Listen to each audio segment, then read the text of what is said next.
Friends, આ છે India house જે કચ્છ માંડવીમાં આવેલું છે અને એને ક્રાંતિ તીર્થ અથવા તો શ્યામજી કૃષ્ણ વર્મા મેમોરિયલ કહેવામાં આવે છે. ફ્રેન્ડ્સ, આ એ સ્થળ છે કે જે આપણા મહાન ક્રાંતિકારી છે શ્યામજી કૃષ્ણ વર્મા કે જેમનો જન્મ 1857માં માંડવી કચ્છમાં થયો હતો અને એમની એવી અંતિમ ઈચ્છા હતી કે જ્યારે મારા અસ્થિ સ્વતંત્ર ભારતમાં લાવવામાં આવે ત્યારે કચ્છ માંડવીમાં જ હોય.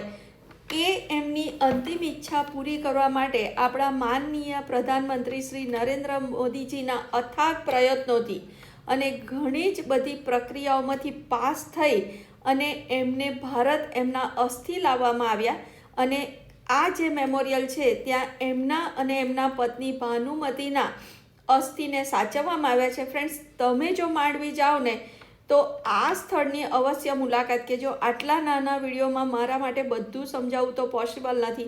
જો તમે ત્યાં જશો ને તો તમને વધારે જાણકારી મળશે, તો અવશ્ય મુલાકાત લેજો. Thank you.